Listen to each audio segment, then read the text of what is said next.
Всем привет, меня зовут Кира Котова, и сегодня поговорим о интересных фактах, о которых вам не расскажут в школе. Викинги. Вы, наверное, изучали и в школе, и смотрели про них немало фильмов и сериалов. Так вот, если я вам сейчас начну рассказывать про них, у вас в голове появится картинка «сильный мужчина в меховой накидке и со шлемом с рогами или крыльями». Викинги считались скандинавскими воинами, которые расширяли свои земли, вели торговлю и занимались набегами в Средневековье.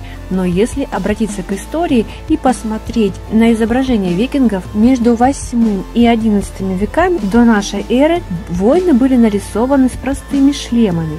Они могли быть металлическими или кожаными.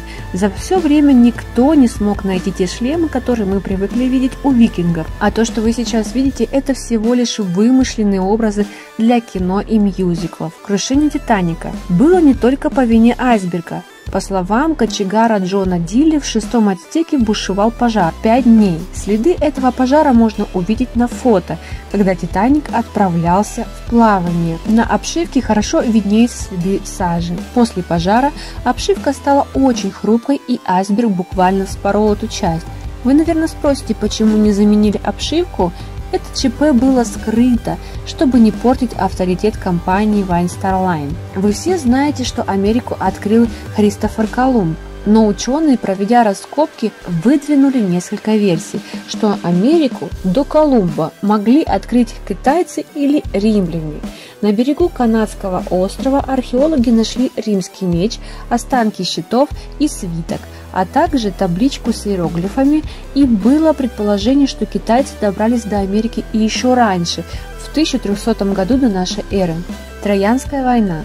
Она началась после того, как Парис влюбился в Елену, жену спартанского героя. После 10-летней войны троянцы выиграли, и спартанцам нечего было делать, как пойти на хитрость. Они соорудили троянского коня и этим самым проникли внутрь Трои. Но ученые предполагают, что троянский конь – это был таран для ворот или землетрясение, из-за которого пали стены Трои. Но, к сожалению, стопроцентную информацию мы не узнаем.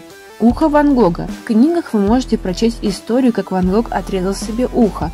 У мужчины было нервное расстройство, и это произошло именно в период приступа. Историки предполагают, что он отрезал себе не ухо, а мочку и преподнес ее в качестве подарка проститутке.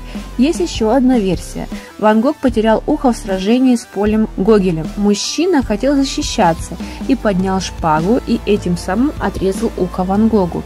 Многие утверждают, что к потере носа причастен Наполеон, так как он оттачивал мастерство своих солдат и обстреливал сфинкс пушками, отчего и разрушился нос. Но есть еще и другая версия, что из-за климатических условий он разрушился сам, что по мне кажется самая правдоподобная версия.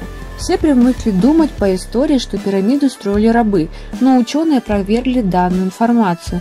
Они нашли захоронения рабочих возле самих пирамид и по ископаемым выдвинули версию о том, что это были вольные люди, а именно строители, которые строили пирамиду за зарплату.